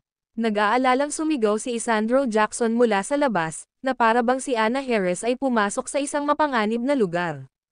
Ngunit walang pakialam si Anna Harris, ano ang malaking bagay, sasama ka ba o hindi? Anna, damn it with all these issues. Kung gusto mo ng masasakyan, hindi na ako makikialam ngayon. Nakabihis lahat, may kantab sa labas pero bulok sa loob. Ano ka ba? Diretsong pinutol ng taxi driver ang sinabi ni Joel Martin, nagpalit ng gear, at umalis. Master, napag-alitan. Nag-thumbs up si Julius Reed, nagustuhan niya ang mga taong maalab ang ugali. Hoy, ilang taon na akong nagmamaneho ng taxi, anong klaseng tao ang hindi ko dinadala? Nagmaneho pa nga ako para sa mga matataas na opisyal noong mga nakaraang taon, at napakabait nila. Kunin mo ang mga big boss mula sa Five River Province, medyo marami na ako sa kanila. Sa pamamagitan ng rearview mirror, tiningnan ng taxi driver sina Julius Reed at Anna Harris, lumayo kayong dalawa sa kanila, sabi nila ang kayamanan ay hindi tatagal ng higit sa 3 henerasyon, at may dahilan iyon. Tingnan ninyo ang mga taong ito, nagmamayabang sa paligid na may kaunting mabahong pera. Master, hindi tayo mag-asawa. Matigas na sabi ni Anna Harris. Kalimutan mong may sinabi ako. Namula ang mukha ng driver sa kahihiyan, at awkward siyang tumawa bago humakbang ng malakas sa gas. Hindi nagtagal ay nakarating na sila sa Water Pearl. Mabait na paalala lang, sabi ni Tito, kung hindi kayo mag-boyfriend at girlfriend or something like that, be safe. Dito ako madalas mag-drive, may bitbit na tao, at marami akong narinig na nagkasakit. Wika ng driver sa kakaibang tono habang kumukuha ng pamasahe. Malinaw, akala niya ay narito sina Julius Reed at Anna Harris para sa isang hookup, bakit pa ang isang solong lalaki at isang solong babae ay pupunta sa Water Pearl Hotel? Maaari ba itong pag-usapan ang buhay? Nahihiya sa kanyang mga sinabi, mabilis na bumaba ng sasakyan si Anna Harris. Huwag kang mag-alala, Master, may asawa na ako. Pagkababa ng sasakyan, hindi nakalimutan ni Julius Reed na batiin ang driver. Nakuha ko, naiintindihan ko, sinong tao ang hindi naliligaw, ngunit gawin ito sa katamtaman, huwag mahuli. Muling nagbigay ng magandang payo ang driver. Sure, mag-ingat ka. Nakangiting kumaway si Julius Reed at lumingon para hanapin si Anna Harris na puno ng itim na linya ang mukha. Anong meron? Bigla niyang naramdaman na marahil ay inilagay siya ni Keller Radcliffe sa isang mahirap na lugar.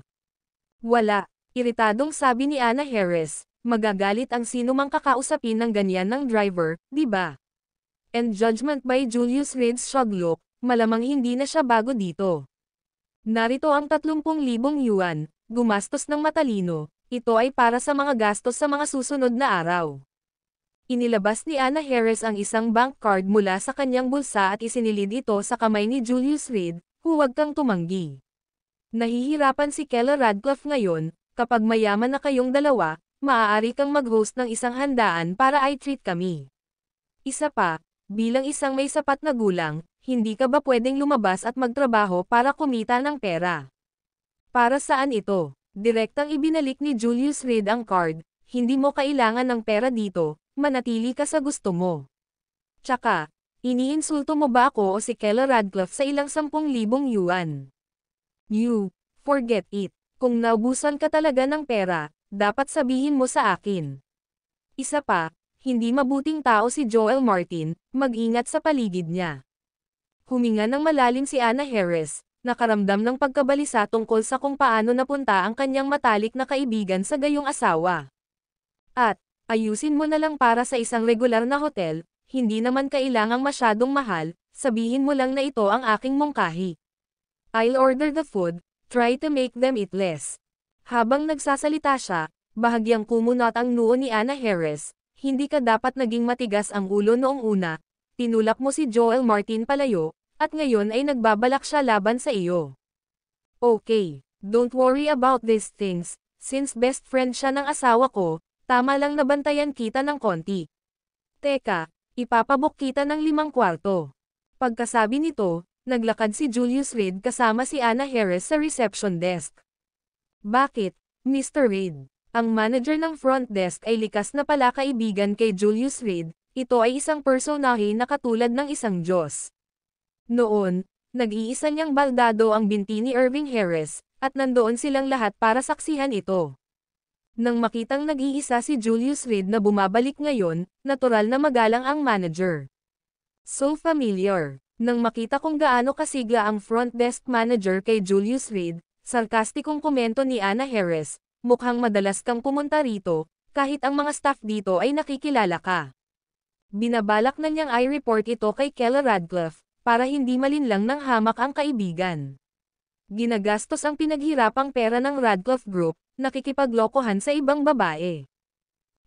Tumalsik siya sa kanyang isipan. Siyempre pamilyar ako. Ang manager, na halatang hindi nauunawaan ang kahulugan sa likod ng mga salita ni Anna Harris, ay nakangiting nagsabi, si Mr. Reed ay regular dito, pumupunta tuwing 3 araw. Ang pahayag na ito, gayunpaman, ay nagkaroon ng isang ganap na naiibang kahulugan ng ito ay umabot sa mga tainga ni Anna Harris. Ang isang paminsan-minsang pag-iibigan ay maaaring maunawaan, pagkatapos ng lahat, sila ay kasal sa loob ng 3 taon at natulog ng hiwalay. Ngunit kung siya ay tumatakbo dito tuwing 3 araw, iyon ay hindi katanggap-tanggap. Bigyan mo ako ng 5 silid. Naglahad ng kamay si Julius Reed sa manager. Naiintindihan. Narito ang iyong mga room card. Mabilis na nagutos ang manager, at agad na nag-ayos ang mga staff sa tabi niya. Pero aalis na sana sila, nagsalita ulit ang manager. Mr. Reed, hinahanap ka ng babaeng ibinalik mo noong nakaraan. Pagkaalis ni Julius Reed sa umaga, hinanap nga siya ni Eliziero.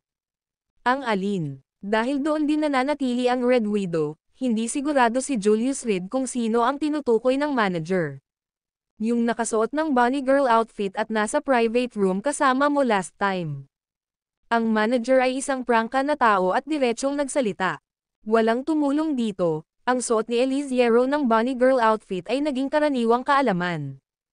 Ilan sa kanila, bunny girl outfits, at nagbubok ng mga kwarto. Halos lumuwa ang eyeballs ni Anna Harris. Ito ay hindi lamang pagiging isang scoundrel, ito ay ganap na walang gulugad. Hindi pwede. Dapat kong sabihin kay Keller Radcliffe ang tungkol dito. Inilabas ni Anna Harris ang kanyang telepono, namumula ang mukha sa galit. Ang video na ito ay edited by Urban Storytelling. Kabanata 267, Pag-aayos ng mga hotel. Anong kaguluhan yan? Nang makita si Anna Harris na sumasabog sa galit, si Julius Reed ay lubos na nataranta. Iilan lang ang mga babae, total wala naman siyang nagawa, mapatunayan ng langit at lupa.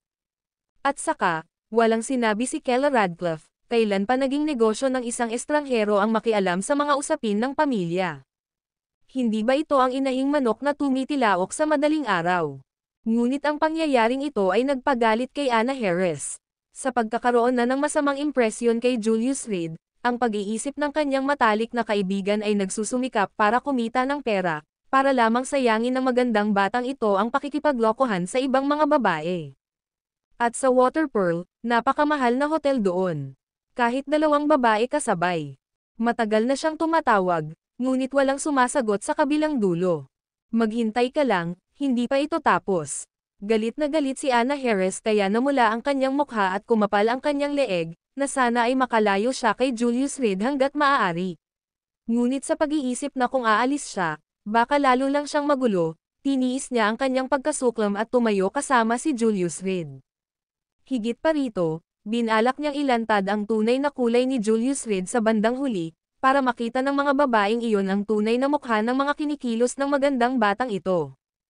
Pagkalipas ng 5 minuto, huminto ang 2 puting BMW sa harap ng Water Pearl, at sunod-sunod na lumabas si Joel Martin at ang iba pa.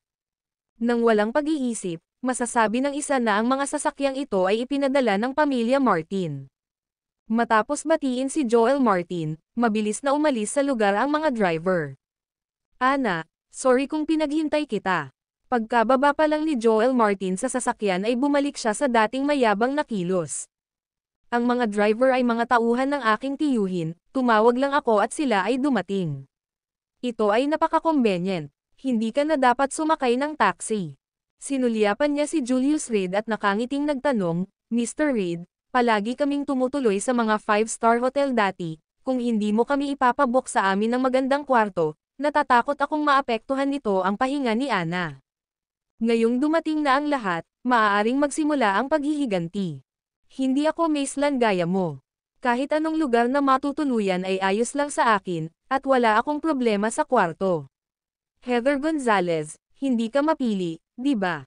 Kahit na si Anna Harris ay naiinis kay Julius Reed, ang pera ay, pagkatapos ng lahat, kay Kella Radcliffe. Kinailangan niyang tiisin ang pagduduwal at siguraduhin na ang pera ay ginastos ng maayos. Okay lang ako sa kahit ano, walang problema. Si Heather Gonzalez ay tumango, pakiramdam na walang magawa. Ito ay dapat na maging isang leisure trip, ngunit bakit nagkaroon ng tensyon sa lahat ng dako? Sige, dahil tayong dalawa ay walang reklamo, hindi rin kayo dapat maging masyadong mahalaga. Nang hindi binigyan ng pagkakataon sina Isandro Jackson at Joel Martin na magsalita, hinayla ni Anna Harris ang kamay ni Heather Gonzalez, kinuha ang room card, at tinungo ang elevator. Hoy! Ibinuka na lamang ni Isandro Jackson ang kanyang bibig para magsalita ngunit pinigilan ni Joel Martin, anong nagmamadali. Sa ngayon, gusto siyang protektahan ni Anna Harris, maghintay hanggang makarating tayo sa silid, pagkatapos ay makakahanap ka ng mali. Pagkatapos ng lahat, kumbinsido sila na si Julius Reed ay may maliit na pera at natural na hindi magbubok sa kanila ng magagandang kwarto. Sa sandaling mag-check-in ang lahat sa hotel, magkakaroon sila ng pagkakataong ipahiya si Julius Reed sa harap ni Anna Harris. Mabuti, masunuring sinunod ni Isandro Jackson ang plano ni Joel Martin, kasama ang 3 pang lalaki na mabilis na sumunod sa likuran. Walang nagsasalita sa elevator, ngunit malinaw sa lahat na ito ang kalmado bago ang bagyo. Ding! Nang makarating ang elevator sa ika-16 na palapag, biglang bumukas ang mga pinto. Pagkatapos, isang grupo ng mga welcomers ang nakatayo sa harap ng mga pintuan ng elevator, nakangiti sa kanila. Maligayang pagdating sa Water Pearl Hotel, mangyaring sundan kami. Mabilis na nagbilang si Anna Harris, at may humigit kumulang 12 tumanggap, medyo grand gesture. Dati, sila ay karaniwang pinamumunuan ng ilang mga individual, ngunit ngayon ay biglang napakaraming tao ang lumitaw, na ikinagulat ng lahat. Baka nagkakamali kayo. Humakbang si Joel Martin at sinabi sa bumati, kami ay magkasama, at ang taong inaasahan mo ay hindi kami. Kahit na si Joel Martin mismo ay nanatili sa mga top-tier na hotel, hindi siya nakatagpo ng ganoong entourage, at kung sino man ang makakapag-utos sa antas ng prestihiyo, maaaring isa si Stanislaus Potter. Bukod kay Stanislaus Potter, tila walang ibang makakapantay sa pamantayang ito. Nandito lang kami para mag-check-in, kami na mismo ang maghahawak nito. Namumula ang mukha ni Anna Harris habang nagpapaliwanag na nahihiya. Maliwanag, napagkamalan nila silang iba. Nang maisip ni Anna na ang mga kwartong na-book ni Julius para sa kanila ay mga ordinaryong hotel room lang, medyo na-awkward siyang humarap sa ganoong welcoming lineup. Sa kabaligtaran, kumikinang ang mga mata ni Isandro Jackson habang tumawa siya ng malakas. Anna, siguradong bagay ang kaibigan mo, laging umiiyak sa paligid natin. Tingnan mo kung gaano siya kaprestihiyoso. Sa wakas ay nagkaroon siya ng pagkakataon na ipahiya si Julius Reed, paano niya ito pakakawalan? Ang babaeng ito ay kaibigan ng aking asawa, at ang mga taong ito ay kaibigan ng aking asawa, naiintindihan mo. Walang pakialam si Julius sa mga bagay na ito, at nagbigay siya ng mga tagubilin sa mga bumati, dahilan para mapangiti sina Isandro Jackson at Joel Martin sa kanilang sarili. Sa loob-loob nila ay sabik silang makitang napahiya si Julius nang may tumambad sa kanya. Mayroon pa akong dapat asikasuhin, gawin ang iyong sarili sa bahay. Mag-order ka ng kahit anong gusto mo, at kung kailangan mo ako, sabihin mo lang sa staff, malalaman nila kung paano ako mahahanap. Matapos ayusin ni Julius ang lahat, bumaling siya kay Anna Harris, dahil kaibigan ka ng asawa ko, aalagaan kita. Aalis ka ng ganon-ganon lang. Napangisi si Isandro Jackson, talagang bagay, Mr. Reed, napakagandang pasukan na gagawin mo. Kahit na ang pag-akyat sa sahig ay nangangailangan ng pagtanggap ng higit sa 100 bumati. Tama, Kuya Reed, huwag ka nang umalis. Maaari kang pumunta pagkatapos mag-check-in ang lahat. Lumipat din si Joel Martin sa harap ni Julius Reed para pigilan siya. Isa itong pagkakataong hindi niya palalampasan. Pagkatapos ng lahat, siya ay isang lalaki lamang na nabubuhay sa isang babae, at ang pamilyang kanyang pinakasalan ay hindi gaanong mahalaga. Ano ang kanyang pagpapanggap? Magwala, kung hindi dahil sa kapakanan ni Anna Harris, ano ka sa tingin mo? Hindi na siya pinansin ni Julius at pasimpleng itinulak siya sa isang tabi bago mayabang na humakbang papasok ng elevator. Ikaw, nabulunan sa galit si Joel Martin, tumayo, at susugod na sana sa elevator para ilabas ito nang pigilan siya ng security sa likod niya. Sir, bawal ang away dito. Please try to rest yourself. Bawat palapag ng Pearl on the Water ay may tauhan ng ilang mga security guard para matiyak ang kaligtasan ng mga bisita. Calvin, wag na tayong yumoko sa level ng barbarian. Halatang walang klase, kawawa lang. Mabilis na hinayla ni Isandro Jackson si Joel Martin pabalik at binato ng insulto si Julius Reed, ngunit bumaba na si Julius sa elevator at tuluyan na silang hindi pinansin. Damn it, maghintay ka lang. Huminga ng malalim si Joel Martin, nagsimulang mag-isip kung paano siya makakaganti. Mga binibini at mga ginoo, sa ganitong paraan, mangyaring. Nakangiting sabi ng isang babaeng bati, itinuro sila. Let's go and see. Titingnan din natin kung anong pugad ng daga ang pinasok tayo ng batang ito. Magbabayad ako para palitan lahat ng kwarto mo mamaya. Si Joel Martin ay namumula sa galit. Sige, tingnan muna natin. Hindi alam ni Anna Harris kung ano ang sasabihin upang mamagitan sa sitwasyon, na napunit sa pagitan ng kanyang kaibigan at asawa ng kanyang matalik na kaibigan. At talagang napakalayo na ni Julius, itinulak si Joel Martin hindi lang isang beses, ngunit 2 beses. Ngunit nang makalayo na sila ay may biglang naglabas ng susi ng kwarto at binuksan ang isang pinto. Lahat, mula dito hanggang doon, ang 5 magkakasunod na silid ay sa iyo. Wow! Isang tingin ni Isandro Jackson at agad na nanlaki ang mga mata niya sa gulat. Hindi ka ba nagkamali? Ang video na ito ay edited by Urban Storytelling. Kabanata 268, Presidential Suite. Ito ang kwarto natin. Inihanda na ni Anna Harris ang kanyang sarili, ngunit natigilan pa rin siya nang makita ang eksenang nasa harapan niya. 2 salita, marangya. Ang ginintoang at nakasisilaw na silid ay napakaluwang, at maging ang carpet sa pasukan ay lubhang mahalaga. Bagamat hindi sila partikular na mayaman, marami na silang nakita sa paglipas ng mga taon, ngunit ang gayong marangyang silid ay lampas sa kanilang pinakamaligaw na pangarap.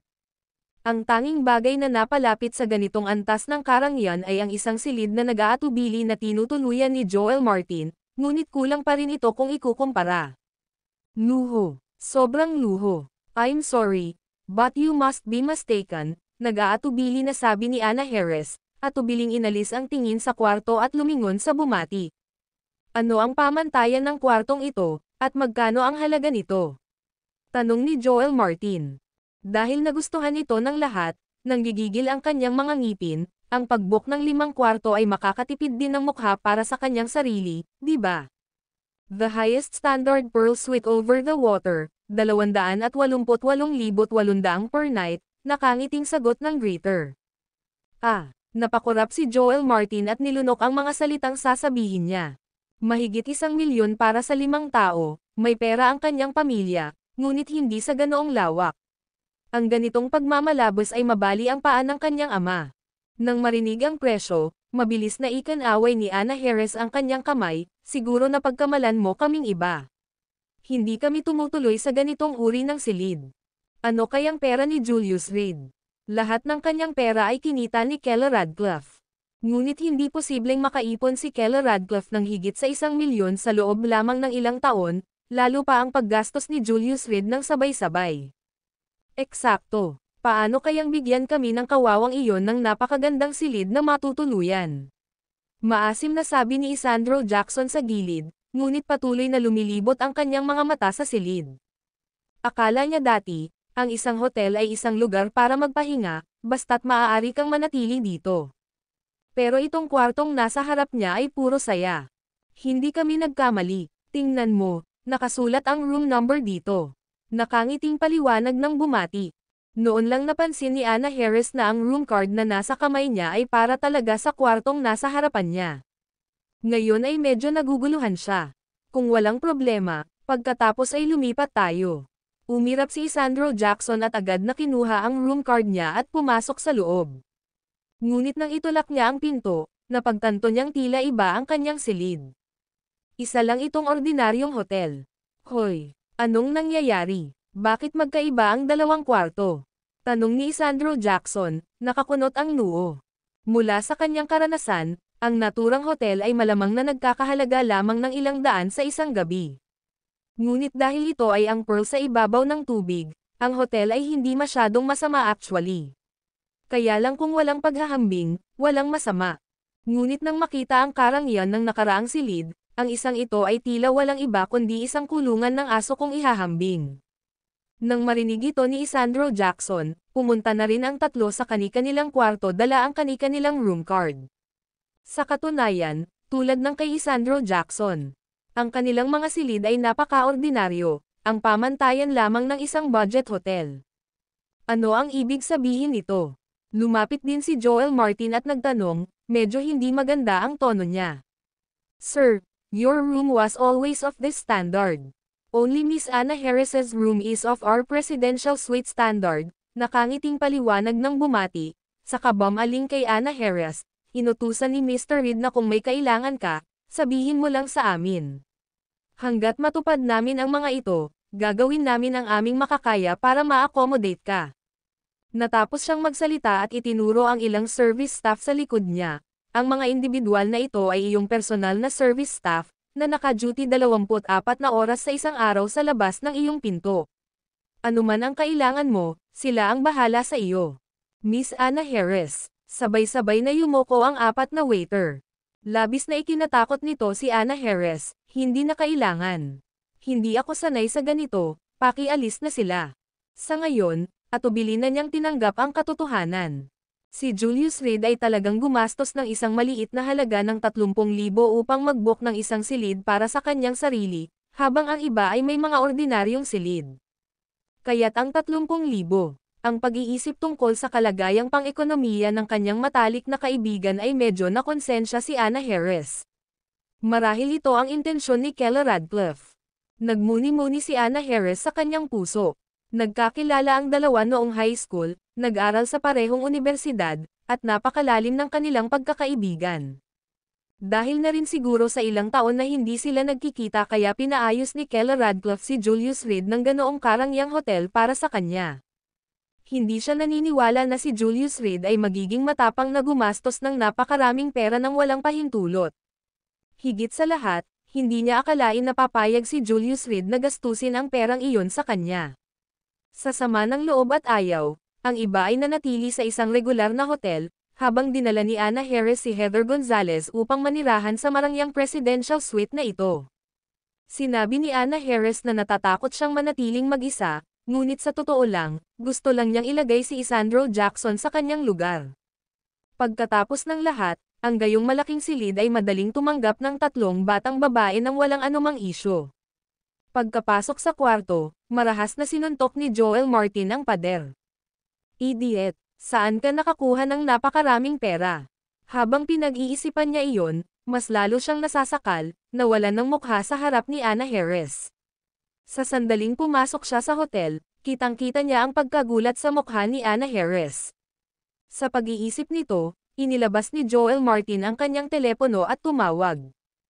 "Hello, anong meron?" Ang ingay ng isang maingay na bar ay dumating sa pamamagitan ng telepono, malinaw na isang nightclub na may patuloy na hiyawan ng mga kababaihan. "Piren, nagkaproblema ako dito. Pwede mo ba akong tulungan?" Seryosong wika ni Joel Martin. "Calvin, sinong nagpapahirap sa'yo? Ang tito mo ang chairman ng Golden Eagle Group. Sino ang bulag na tanga na nanakit sa iyo?" Ang pagtawa ay dumating sa pamamagitan ng telepono, halatang hindi sineryoso ng nasa kabilang dulo. "Some hick from out of town. Tinulak niya ako ng 2 beses at ginawa iyon sa harap ng babaeng gusto ko." Lalong dumilim ang mukha ni Joel Martin. "Nasaan ka? Perlas sa tubig. Hindi ba iyon ang lupain ni Boss Abbott? Medyo masakit sa ulo, ang tiyuhin mo ay nasa isang maselang sitwasyon kay Boss Abbott kamakailan." Lalong tumahimik ang ingay sa kabilang dulo ng telepono, halatang lumabas na ng bar ang tumatawag. "Piren, masyado nang lumayo ang lalaking ito. Gusto ko siyang turuan ng leksyon sa harap ng babaeng gusto ko." Hindi kinaya ni Joel Martin ang kanyang pride. Sinadya niyang ipahiya si Julius Reed, ngunit sa halip, napahiya siya. "Sige, kung naglakas loob siyang magpakita sa iyo, kailangan ko siyang turuan ng leksyon. Pearl on the water, sabi mo. May mga kapatid ako doon. Sasabihin ko sa kanila na pumikit saglit." Pagkatapos, may sumigaw mula sa telepono, "Mr. Donkey, dalhin mo ang mga lalaki doon." Ang pamangkin ni Boss Potter ay nabuli. "Gawin mo itong maganda." Pagkatapos magsalita, tumawa siya sa telepono, "Calvin, pinapanto ko si Mr. Donkey kasama ang ilang lalaki. Huwag kang mag-alala." "Salamat, Piren." Ibinaba ni Joel Martin ang telepono na may malamig na ngiti na sumilay sa kanyang mukha. "Julius Reed, sa tingin mo kaya mong magpakitang gilas sa akin? Maghintay ka lang hanggang sa tuluyan ka ng magpakatanga." Sa tuwing naaalala niya ang kahihiyan na natanggap niya, pinupuno siya nito ng galit. "Calvin, handa na ang hapunan." Maya-maya lang, kumatok si Isandro Jackson mula sa labas. Ang asawa ng kaibigan ni Miss Anna Harris ay nagpapakain sa lahat ng hapunan, sa lobby sa unang palapag.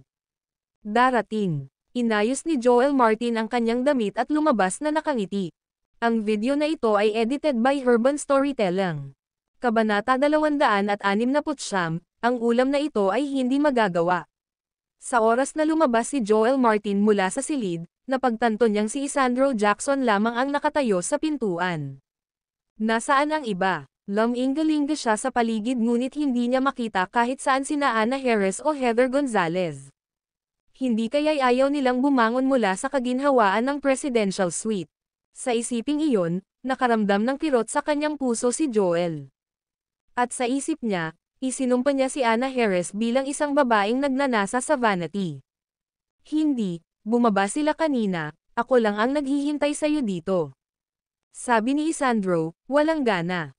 Alam niyang maganda rin siya gaya ng iba, pero sa di malamang dahilan, napatitig si Joel kay Anna. Sa kabila ng paulit-ulit na pagtanggi, hindi siya nasaran ng loob, sa kabaligtaran, siya ay naging mas determinado. Para sa kanyang sarili, na gumawa ng mga pagsulong, hindi man lang siya bibigyan ni Joel ng maayos na pagtingin. Ano? Halatang nagalit si Joel nang marinig na nauna na ang iba, naiwan silang dalawa, ngunit lamambat ng husto ang ekspresyon niya pagkatapos. Maghintay lang at tingnan, may magandang palabas ngayon. Nagpadala na ng mga tao ang Thean Falls, at ngayon ang araw na lubusang mapapahiya si Julius Reed, na nagbibigay kay Joel ng kasiyahang hinahangad niya. Kapag umalis na si Anna, magagamit niya ang impluwensya ng Martin family para hindi mabata ang buhay ni Julius Reed sa Five River Province. Upang isipin na may nang-ahas na tanggihan siya, baka pagod na silang mabuhay. Calvin, anong klaseng palabas? Nang mapagtantong may makabuluhang mangyayari, nakaramdam ng lihim na kilig si Isandro. Dahil alam niya ang personalidad ni Joel, paano niya hahayaan ang sarili niyang maliitin sa kanyang pintuan? Malalaman mo, ipapaluhod ko sa harap ko ang Mr. Julius Reed na iyan, humihingi ng awa. Ang pag-iisip sa paparating na eksena ay nagdulot ng ngiti sa mga labi ni Joel, tara na. Pagbaba nilang dalawa, nakita nila si Anna Harris na masayang nakikipag-usap kay Julius Reed. Sa pag-iisip sa pagbabago ng ugali ng dalawa noon, mas lalong lumalim ang sama ng loob ni Joel. Ngunit nanatili siyang kalmado sa panlabas na anyo, Anna, bakit hindi mo ipinaalam sa akin noong bumaba ka? Sa kabila ng bakas ng panunuya sa kanyang boses, ipinagkanulo nito ang lapit ng kanilang relasyon. Hindi ba sinabi sa iyo ni Isandro? Pinababa tayo ni Julius para mauna na ang pag-order. Akala ko ay gutom na ang lahat, at kapag mas maaga tayong umorder, mas maaga tayong makakain. Sabi ni Anna na may bahagyang ngiti, hinayla ang isang upuan, umupo ka. Anong in-order mo? Pagkaupo ni Joel, inagaw niya ang menu sa waiter at nagtanong, anong specialty ang mayroon ka rito sa hotel? Dahil si Julius ang nagbabayad, baka umorder na rin siya ng mga mamahaling pinggan. Ang aming water pearl ay nag-aalok ng lahat ng mga pagkain bilang mga specialty, hindi ka makakahanap ng pangalawang katulad nito sa lahat ng Five River Province. Nakangiting sagot ng waiter, anong ibig mong sabihin? First time kong narinig na specialty ang bawat ulam. Pwede bang gawing kakaiba ang plain rice mo? Medyo hindi nasiyahan si Joel matapos marinig ang sinabi ng waiter. Parang nagkibit-balikat ang waiter. Sir, tama ka talaga. Ang aming kanin ay mabango ng Osmondas, bakit hindi umorder ng isang bahagi at subukan ito? Nakangiti ang waiter sa buong oras. Hoy, anong pinagsasabi mo?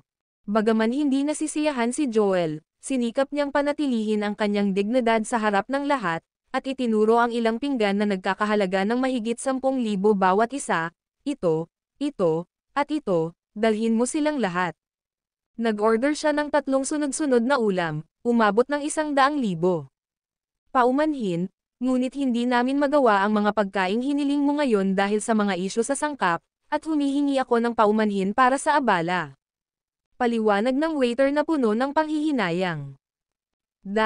Sinasabi nila na ang water pearl ay isang landmark ng Five River Province, ngunit ang lahat ng ito ay para lamang sa palabas. Sa paghampas ng menu sa mesa, itinulak ito ni Joel kay Anna, umorder ka. Habang iniisip niya ay lalo siyang nadidismaya. Nang ibinaling niya ang tingin kay Julius, nakita niyang nakangisi ito sa kanya. Kung gayon, ubusin natin itong 4 na pagkain. Inikat ni Anna Harris ang 4 na item sa menu, at agad na ipinadala ng waiter ang order sa kusina gamit ang handheld ordering device. Ikuha mo ako ng golden soup. Sa pagtingin sa isang sopas dish sa menu na may presyong 23,000, naisipan ni Joel Martin na subukan ito. Paumanhin. Dahil sa pansamantalang kakulangan ng mga sangkap, maaari ka bang pumili ng isa pang ulam? Paliwanag ulit ng waiter. Anong ibig mong sabihin dito? Hinampas ni Joel Martin ang mesa at kumulog, lahat ng in-order ko ay out of stock. Tawagan ang manager mo para makita ako, ngayon din. Ipinagpalagay niya ang hangin ng isang mapagmataas na young master, na nagbabalak na takutin ang waiter. Kahit tanga ay masasabing siya ang pinupuntirya ng waiter. Eksakto. Akala namin ay kilala ang Pearl on the Water na ito sa mahusay na serbisyo, pero sinong mag-aakalang napakabastos ng waiter? Sumigaw si Isandro Jackson sa gilid, tawagan ang manager mo, gusto ko ng paliwanag. Sorry, Ako ang manager. Itinuro ng waiter na nakatayo sa tabi nila ang nameplate sa kanyang dibdib, may problema ka ba? Bilang isang nangungunang hotel sa Five River Province, sisiguraduhin ni Pearl on the Water na mareresolba ang anumang problemang makakaharap mo. Noon lang napansin ng lahat ang nameplate sa dibdib ng waiter, kitang-kita ang titulong General Manager ng Pearl sa Water Hotel. Ito, nag-iba ang kutis ni Joel Martin, at saglit, hindi niya alam ang sasabihin. Ikaw ang General Manager, na parang waiter. Medyo nauutol na tanong ni Isandro Jackson. Sa taong nakatayo mismo sa harapan niya, ano pa ang natitira para ireklamo? Tiyak, hindi nila maaaring tawagan ang may-ari ng Pearl on the Water, hindi ba? Si Miguel Abot at ang kanyang bilog ay hindi nila maabot, mangangailangan sila ng taong kasing kalibre ni Stanislaus Potter para sa maayos na pag-uusap. Dahil may isang natatanging panauhin sa hapag na ito, inutusan akong alagaan ka ng personal. Nakangiting sagot ng General Manager. Isang marangal na panauhin. Nilaibat ng mga mata ni Joel Martin ang paligid. Sa lahat ng nasa mesa, siya ang may pinakamataas na katayuan. Hindi kaya nag-ayos si Miguel Abot ng espesyal na pangangalaga para sa kanya. Pero kahit na siya ay pamangkin ni Stanislaus Potter, tiyak na hindi ito aabot sa ganito, di ba? Matapos aiskan ang mga tao sa paligid niya, sigurado si Joel Martin na siya ang natatanging panauhin. Dahil ang katayuan ng iba ay mas mababa sa kanya. Ahem, mangyaring pasalamatan si Boss Abot para sa akin, at tiyak na babanggitin ko ito sa aking tiyuhin kapag nakabalik na ako. Paano mapapalampas ni Joel Martin ang ganitong pagkakataon para iligtas ang mukha? Hindi pa man siya nakakatapos magsalita ay bumungad sa tuwa ang mukha ni Isandro Jackson. Exactly. Out of all of us at this table, only Calvin Leopold has such influence. Boss Abot and Boss Potter are good friends, so noong nadarating si Calvin Leopold, inayos pa niya na personal na pagsilbihan kami ng General Manager. Napangiti si Isandro Jackson mula tenga hanggang tenga, na para bang siya mismo si Joel Martin. Iyon ang bagay, ang ilang mga tao ay maaaring magkaroon ng kaunting pera, ngunit hindi sila maaaring pumasok sa ating lupon. Kung tutusin, paano may kukumpara ang anumang karaniwang upstart sa isang young master tulad ng ating Calvin Leopold? Habang nagsasalita ay sinulyapan niya si Julius Reed, puno ng panunuya ang tono nito. Well, kinuha ni Julius Reed ang menu at bumaling kay Anna Harris, ang golden soup ay isa sa mga specialty dito. Ayaw mo bang subukan ito?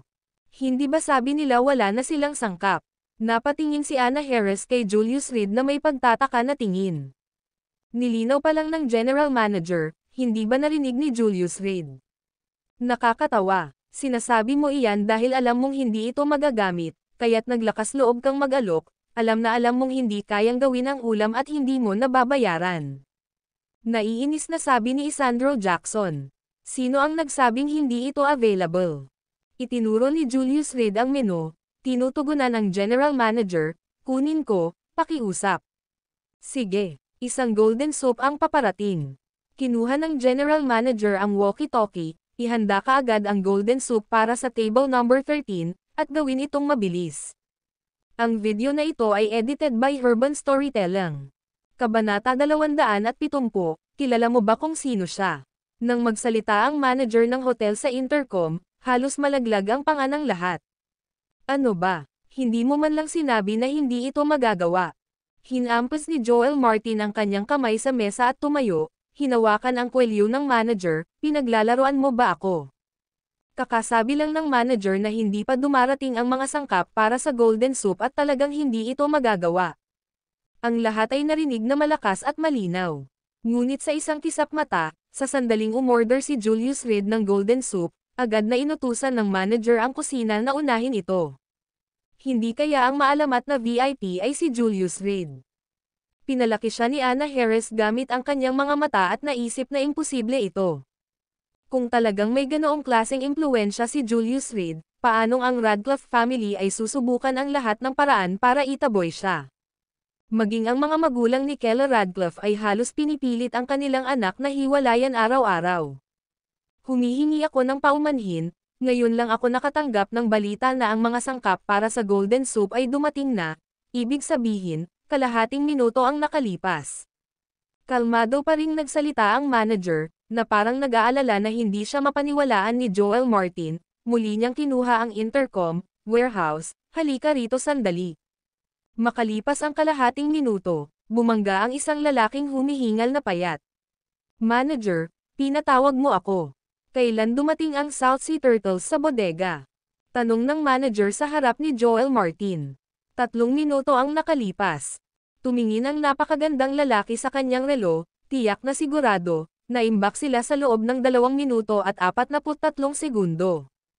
Kita mo, nagkataon lang talaga. Nandito kaming dalawa para kumita, bakit ka namin gustong makipag-away? Bahagyang nagkibit-balikat ang manager, na nagpapahiwatig na wala siyang magawa.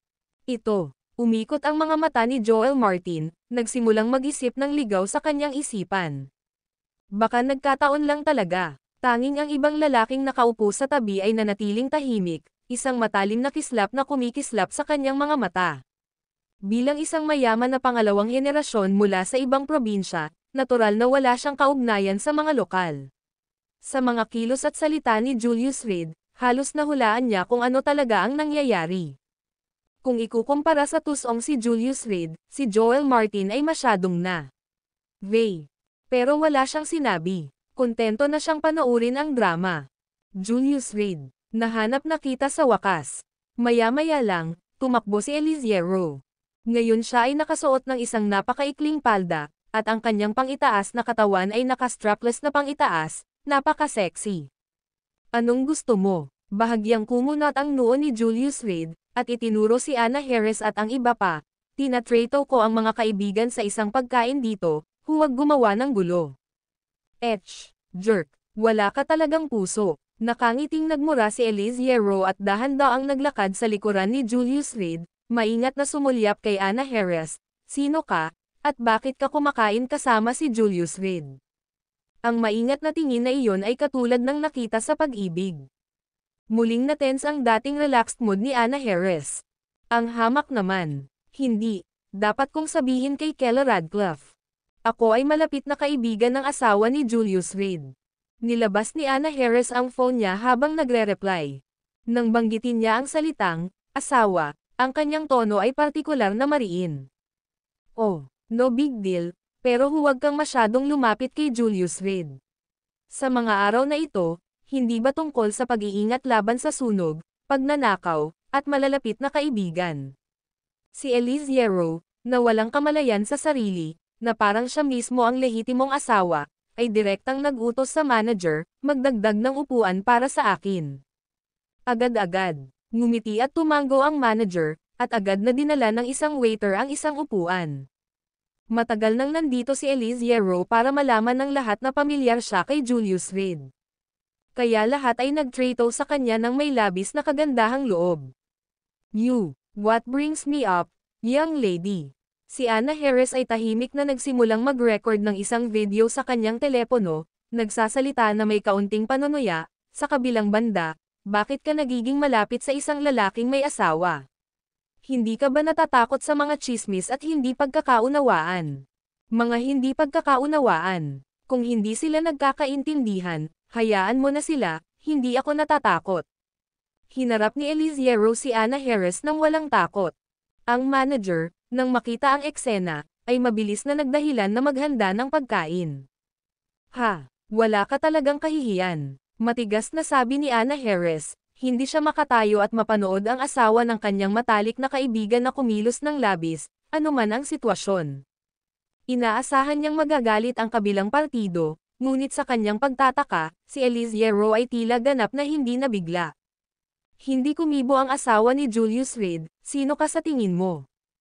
Ang komantong ito ay agad na naging sanhi ng pangit na lilam ng mukha ni Anna Harris. Nang makita ito, alam ni Joel Martin na dumating na ang kanyang pagkakataong sumikat. Anong klaseng lingwahe yan? Wala ka talagang kahihiyan. Kaso talagang tanga at match made in heaven. Sa mga salitang iyon, nagawa niyang insultuhan sina Julius Reed at Eliziero. Magkatugma talaga kayong dalawa. Pagkatapos magsalita ni Joel Martin, agad na sumigaw si Isandro Jackson, exactly, a match made in heaven. Sino ang tinutukoy mo? Habang si Eliziero ay hindi pa nagagalit kay Anna Harris, ang pagsalitaan ng ganoon nina Joel Martin at Isandro Jackson ay napatayo siya mula sa kanyang upuan. Kung sino ang nakakaalam, alam niya sa kaibuturan. Narinig ko ang mga taong namumulot ng pera, hindi kailanman may mga taong nangunguha ng mga insulto. Lumingon si Isandro Jackson at tumalsik na dumura sa lupa. Pa! Nakakasuka talaga. Sabihin mo ulit yan. Si Eliziero ay hindi madaling mabuli, at agad siyang lumapit kay Isandro Jackson at hiniling, na itinuro ang kanyang ilong, sabihin mo yan. Oo, kakasabi ko lang, anong gagawin mo dyan? Si Isandro Jackson ay tumayo din ng walang pag-aalinlangan at nginisyan, ang sinabi ko ay smack, sinampal siya ni Eliziero sa mukha. Ikaw, ang lakas ng loob mong manakit ng tao. Nanlaki ang mga mata ni Isandro Jackson, tila nagtataka na gagawin talaga ni Eliziero ang pisikal na karahasan. Smack, bago pa siya makapag-react, nagbackhand muli si Eliziero sa kanya, mag-ingat ka sa bibig mo. Ang lakas ng loob mong saktan ako. Itinaas ni Isandro Jackson ang kanyang kamay para bumangon ngunit mabilis itong napahawak sa buhok at marahas na itinulak sa lupa ni Eliziero. Kapag nag-aaway ang mga babae, minsan ay mas mabangis pa ito kaysa sa mga lalaki. Tama na. Ano sa tingin mo ang ginagawa mo? Si Joel Martin, bagamat hindi niya gusto si Isandro Jackson, nadama niya na ang sarili niyang dignidad ay nakataya ngayong siya ay binubugbog. Calvin Leopold, binubuli niya ako. Sa sobrang pula ng mukha, hindi napigilan ni Isandro Jackson ang kanyang mga luha sa hinaing. Humingi ng tawad kaagad. Napasulyap si Joel Martin kay Julius Reed, bahagyang nagbabalak na patayin ang manok para takutin ang unggoy. Anyway, dapat may relasyon itong babaeng ito kay Julius Reed. Ako, humingi ng tawad. Gusto mo, humingi siya ng tawad sa akin ngayon din. Si Eliziero, na nakaturo kay Isandro Jackson, ay nagsabi, kung hindi siya humingi ng tawad, patuloy ko siyang sasampalin hanggang sa siya ay humihingi. Sa sandaling iyon, isang malakas na aura ang bumungad sa kanya. Ha, naglakas loob kang humingi ng tawad sa kaibigan ko, kilala mo ba kung sino ako? Napangisi si Joel Martin, ang pangalan ko ay Joel Martin, pamangkin ni Stanislaus Potter mula sa Golden Eagle Group. Kung alam mo kung ano ang mabuti para sa iyo. Kilala mo ba kung sino siya? Pinutol ni Julius Reed si Joel Martin, nakangiting tanong. Sino siya? Bahagyang kumunat ang noo ni Joel Martin, nakaramdam ng hindi mapakali na premonition. Eliziero, ang kasintahang Atlas Leopold. Cool na sabi ni Julius Reed. Ang nobya ni Young Master Leopold. Nanlaki ang mga mata ni Joel Martin. Natural na alam niya kung sino si Atlas Leopold, isa sa 4 Young Masters ng Five River Province. Kahit makalipas ang maraming taon na malayo sa bahay, narinig niya ang tungkol sa mga bagay na ito. At narinig niya mula sa kanyang tiyuhin na ang pangalan ng pamilya ng kasintahang Atlas Leopold ay talagang Yero.